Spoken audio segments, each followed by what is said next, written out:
15 years ago.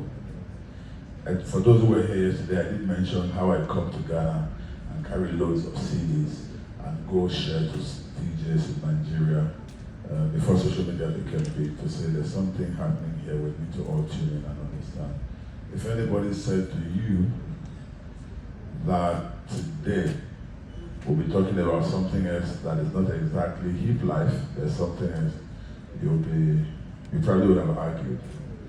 VIP will easily send any artist in Nigeria 15 years ago to sleep, because then that was how well rated that they were doing, but today is different. So the question is, what happened?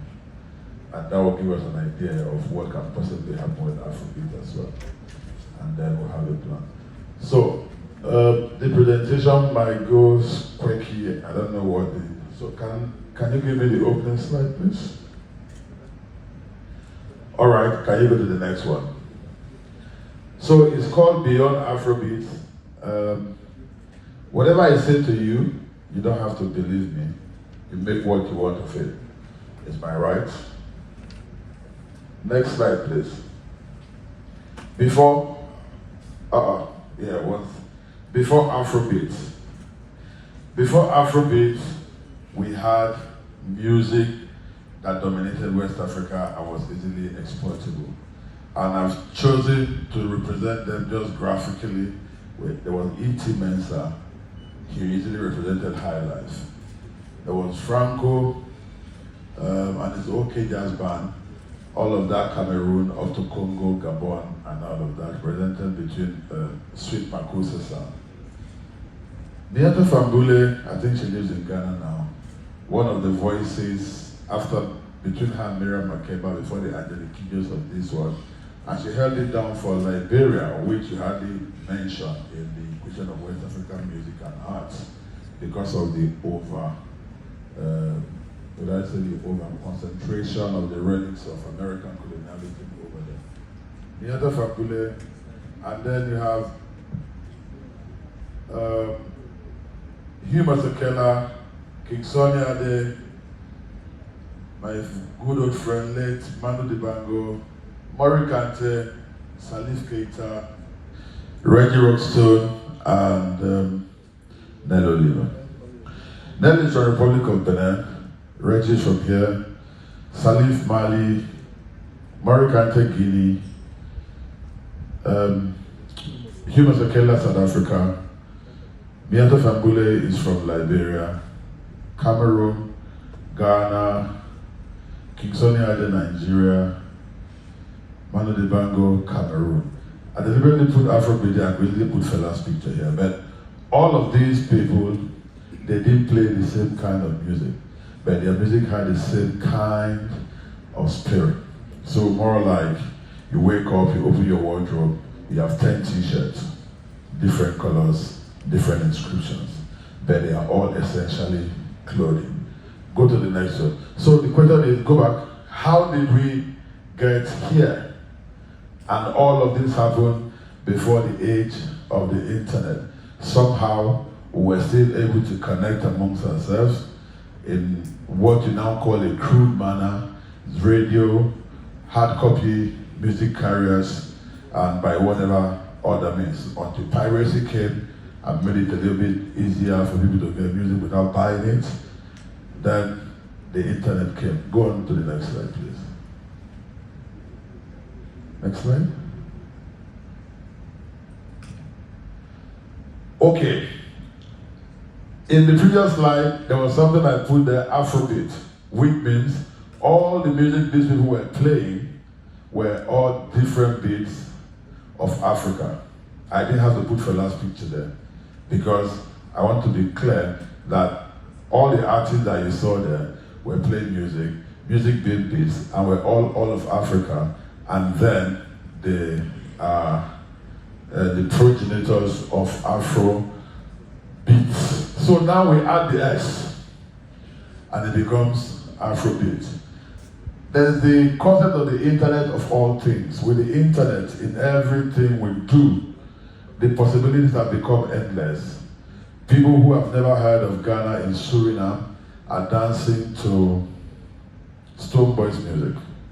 Shatawale is known in Japan by people who have never heard that there's a tribe called Yorubas in Nigeria or Hausas in Togo.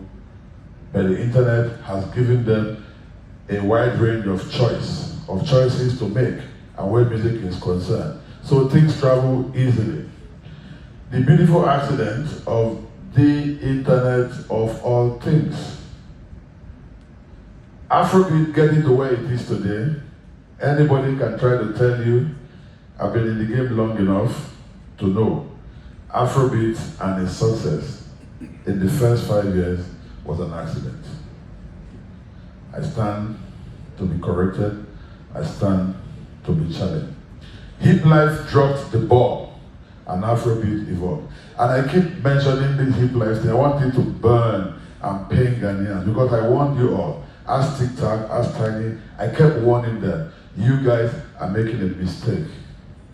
Do not be panicked by what is happening in Nigeria. Go into your shell and shift to the higher gear.